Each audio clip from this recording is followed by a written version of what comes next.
ओम हनुमते नमः। ओम हनुमते नमः। ओम हनुमते नमः। ओम क्लीं कृष्णाय गोविंदाय गोपीजनवल्लभाय नमो नमः। हरि ओम।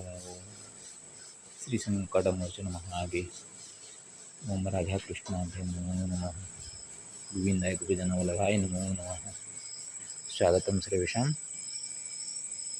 शाम 9 बजे 1 मिनट है। ये भरतपुर का संकटमोचन हनुमान मंदिर है।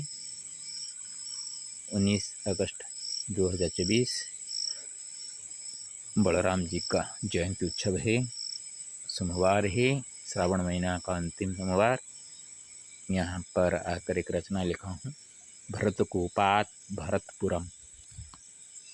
15 दिन के अंदर 13वां दिन होकर 14वां दिन होने वाला है, जो कि भरतकूप से भरतपुर में आने के लिए। तो उसका रचना जो क्या हूँ पहले पढ़ लेता हूँ, बाद में उसका अर्थ करेंगे। भरत भ्रातृसामतं नास्त्यत्र भारते विधि। भरतवंशकर्तृव कर्ता कोऽस्ति च भारते। राज्यायैकेन संसारे त्यागीव जीवितो पुरा।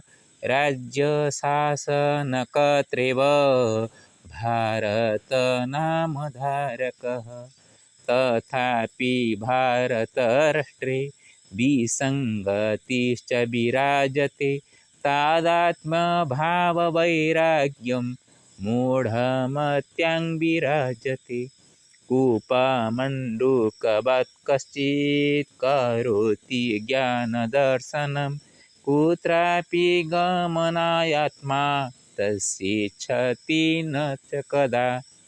पावनात्मा तु कदाचित् करोति पापकर्मणा। पाति तु पावनिराशीर्वादेन भक्तमानसं। तस्मात् तु भरतनाम विजयते च भारते। तस्मिन् हनुमति प्रेम्णा श्रीराम भ्रातृरूपिण। भरतस्य गुलिकया शिरसि स्पर्शरूपिण। भारगिरिवरेणासौ रामनाम्ना पपात च। रक्षितजलदानेन भरतेन सुमीलितः। रक्षति जीवनं स्वस्य बलेन लक्ष्मणस्य च। तस्मात् पुरमागत्याहं विचिन्त्य रचितं मधु। तस्मै भरतसहोदरैश्च हनुमति समर्पितम्। अभी अर्थ करते हैं। भरत भ्रातृसामतं नास्त्यत्र भारते विधि। भरतवंशकर्तृव कर्ता कोऽस्ति च भारते। दो दो भरत, तीन तीन भरत का नाम आता है। मैं यहाँ पे दो दो भरत का बात बताता हूँ। एक जड़ भरत थे जिनके नाम से भारत हुआ है। उनको पूछने पर ही बताते थे, वो कुछ बोलते नहीं थे। सिर्फ एक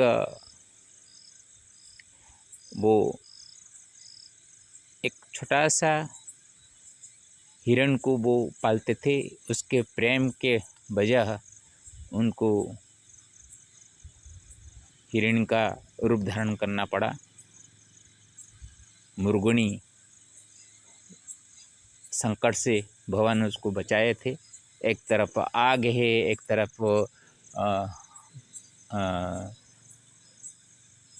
जाल था, दूसरी तरफ सांप है। वो किस तरफ भागेगी? तो ये सभी को भगवान ने कटाकर वो मुर्गुणी को रक्षा किए थे। भगवान वो जड़ भरत का ही दूसरा अवतार रूप था। और एक भरत दुष्यंत पुत्र शकुंतला जी के गर्भ में पैदा हुए थे, जो कि बचपन से ही वो सिंह शेर का दांत गिनने लगे थे। और बाद में उनके 9 बेटे थे। 9 बेटों को भी वो राज्य शासन नहीं दिए थे। वो संतन को राजा बनाए थे। जनमत में जो राज्य शासन करने के लिए क्षमता है उसको देखकर वो बैठाए थे।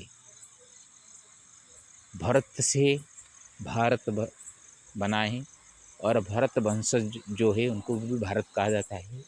अर्जुन को भी भारत कहा जाता है, युधिष्ठिर की भी भारत कहा जाता है, क्योंकि भारत वंश होने से भारत कहा जाता है। और एक भरत के बारे में हम जानते हैं, राम भक्त राम जी के सौतेले भाई कैकेयी माँ के बेटे भरत, लेकिन सौतेले भाई होते हुए भी पापा तो एक है ना, दशरथ का 4 भाई, एक ही पिता का अंश है। माँ दूसरा हो लेकिन पिता एक है। तो दशरथ जी के 4 बेटे में से आपस में इतना संपर्क था कि राम के पीछे लक्ष्मण दौड़ते थे, भरत के पीछे शत्रुघ्न दौड़ते थे। लेकिन भरत बड़े भाई को अपना देवता जैसे मानते थे, पिता की तरह वो देखते थे। माँ की कुटिलता से उनको राज्य प्राप्त हो, लेकिन वो उसको ठुकरा कर वो भगवान रामचंद्र के पैर में, चरण में समर्पित करने के लिए वो सिंहासन भगर सभी कुछ जड़ा जो कि अभिषेक करने के लिए वो लेकर वशिष्ठ गुरुजी के साथ वो आए थे। भरतकूप में मैंने उसका वीडियो बनाया था, जब रामचंद्र उनको वचन दिया कि 14 साल होने से पहले जिस दिन पूर्ति हो जाएगी, पिता की सत्य पूर्ति हो जाएगी, तब मैं अयोध्या वापस आ जाऊंगा, तेरे से राज्य ले लूँगा। ये बातों सुनकर उनका पादुका दोनों को पकड़कर भरत ने चल गए थे।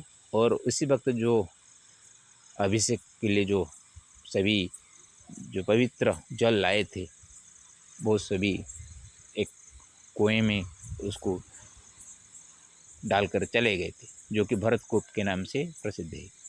वह भरतकूप मैंने गया था, ऐसे बुधवार दिन हुआ था, आज सोमवार है, 13 दिन हो रहे हैं, तो 13 दिन के पहले मैंने गया था। और एक तो भरत जो कि भाई समान इस संसार में कोई नहीं है, जानो तुम। और भरत वंश का जो कर्ता जो होते हैं राजा, अपने 9 बेटे होकर भी वो दूसरों को राजा बनाने वाले हैं। इतना वो तत्वज्ञ थे, शासक थे।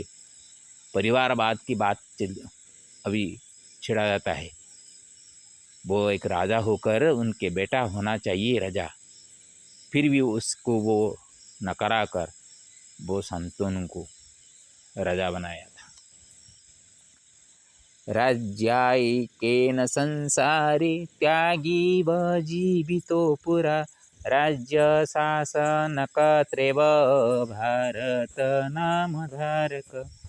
राज्याय एकेन संसारे, इस संसार में एक ही राज्य के लिए अपना त्याग करके जीवन व्यतीत किया था रामचंद्र जी का भाई भरत। और एक राज्य शासन कर्तृव, और एक जो कि भरत है राज्य शासन कर्ता के रूप में भारत नाम धारक, जिससे भारत नाम पहचाना जाता है। दुष्यंत पुत्र भरत से भारत बना है। तथापि भारत राष्ट्रे विसंगतिश्च विराजते, तादात्म्य भाव वैराग्यं मूढ़मत्यं विराजते। फिर भी ये भारत राष्ट्र में एक विसंगति दिखाई देती। आज जब मैंने आ रहा था, इस गांव के 1 किलोमीटर पहले, 1.5 किलोमीटर पहले एक छोटा सा मंदिर आ रहा था। वो मंदिर में रुकने के लिए चाहता था, तो गांव लोगों ने कहा ये बड़ा मंदिर है, आगे हनुमान मंदिर है, वहाँ रुकने की व्यवस्था है, आप वहाँ चला जाइए, यहाँ पे चाबी डाल देते हैं। मैं वहाँ निकल कर आ रहा था, तो एक अट्टा चक्की वाला एक बुढ़ा दिखा, बुलाया, कहा हमारा गांव में एक मंदिर है, छोड़कर वहाँ क्यों जा रहे हो? आपको जो जो चाहिए हम देंगे, आप इस मंदिर में ही चलिए। तो उनका मैं प्रेम भाव देख के मैं कहा भरत मिल गए मेरे को। सोच के मैंने फिर से पीछे मुड़ के गया, लेकिन पीछे मुड़ के जाके फिर से 3 लोग गाँव के मिले। वो कहा नहीं नहीं, ये छोटा मंदिर में क्यों रोकेंगे, और 700 मीटर के बाद आपका वो हनुमान मंदिर आ रहा है, वहाँ जाइए, वहाँ से देखिए, यहाँ पे तो सुंदर सभी है, लेकिन रुकने के लिए कहाँ पे देखिए, वो इतना सा जगह में मेरे को रुकना पड़ेगा। तो वहाँ वो मंदिर का चाबी डाल के पुजारी चला जाता है बोलते हैं, और दोनों का बातों में कौन सही बोल रहा है कौन गलत बोल रहा है हमको पता नहीं चला। ऐसा भाग एक भाईचारा है। देखिए, एक गांव के अंदर कोई गांव का मंदिर को अपना मंदिर नहीं मानता है, दूसरे जगह में जाओ बोलता है। एक ने अपना मंदिर बोल के बोल रहा है, लेकिन वो सही बोल रहा है गलत बोला है पता नहीं चलता। वो बोला 3 किलोमीटर क्यों जाओगे, वो बुढ़ा बोला, तो उसका बात भी सही नहीं है।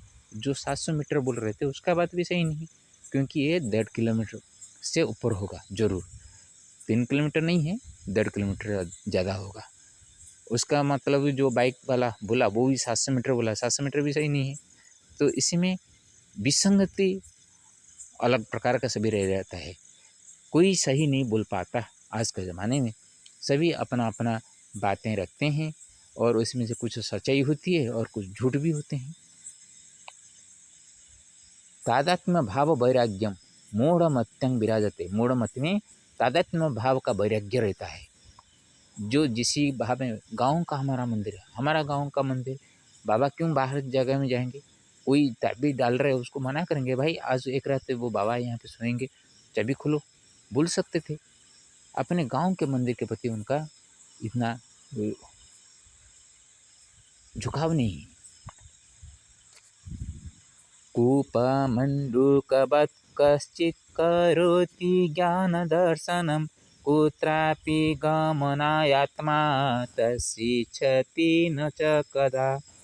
कूपमंडूक की तरह एक कुएं में गिरे हुए कुछ व्यक्ति होते हैं, वो जितना जानते हैं उतना ही उनको बड़ा लगता है, वो ज्ञान दर्शन करते रहते हैं, और कहाँ जाने के लिए उनका आत्मा कभी भी इच्छा नहीं करता। पावन आत्मा तु कदाचित करोति पापकर्मणा पाति तु पावनेराशीर्वादेन भक्तमानसम। हमारा आत्मा हमेशा पवित्र है, आत्मा कभी गंदा नहीं रहता, लेकिन हमारा कुछ कर्म ऐसे कर देते हैं, पाप कर्म, जिससे हमारा आत्मा ग्लानि हो जाती है। वह आत्मा ग्लानि से मुक्त करने के लिए एक ही पावनी, पावनी बड़ी पावनी गंगा जी है, और पावनी छुट्टी हर्षी पावनी जो कि हनुमान जी का आशीर्वाद ही भक्त का मानस को निर्मल कर देता है। तस्मात् भारत नाम बीजायते च भारते तस्मिन् हनुमति प्रेम्णा श्री राम भ्रातृरूपिणा। इसीलिए तो मैं कहता हूँ, भरत नाम जो है ये भारत में विजय पताका फहराते हैं, जो हनुमान के प्रेम से हनुमान के दिल में श्री राम के भ्रातृ के रूप में वो विराजमान है। वो राम को जैसे पूजा करते थे, भरत को भी हनुमान ऐसे पूजा करते थे। भरतस्य गोलिकया शिरसि स्पर्शरूपिणा भारगिरिवरेणासौ राम नाम्ना पपात च। एक बार जब वो विशल्य करने औषध को ढूंढ नहीं पाए, इसलिए वो हाथ में पर्वत को उठा के चल रहे थे, अयोध्या की तरफ चल रहे थे ऊपर आकाश में। तो ये कौन, ये तो राज्य का राष्ट्ररक्षी थे भरत जी, वो गोली का उनके ऊपर भेज दिया।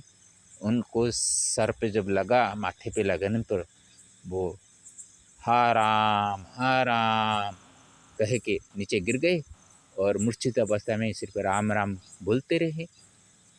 ये अवस्था देखकर भरतस्य गोलिकया शिरसि स्पर्शरूपिणा भारगिरिवरेणासौ राम नाम्ना पपात च।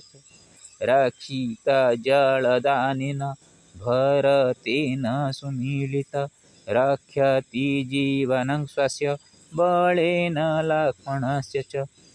तो उसी वक्त वो जल सिंचकर वो हनुमान जी को मूर्छित से उनको सचेत किया गया। और उसी वक्त भरत को पहली बार हनुमान मिले थे और भरत जी ने कहे मैं ऐसे एक सार संधान करूँगा जिससे क्षण भर में जाकर आप मेरे भाई के पास पहुँच जाएंगे। सभी बात जो बताया गया, शक्ति भेद लगाया था, इंद्रजित लगाया था लक्ष्मण जी को, और सूरज उगने के पहले दवा न पहुँचे तो उनका जीवन संकट पे है। तो हनुमान जी ने कहा भरत जी को आप इतना कष्ट मत कीजिए, मेरा राम जी के आशीर्वाद मेरे ऊपर है, श्री राम जी का आशीर्वाद मेरे ऊपर है, मैं ऐसे ही चला जाऊंगा।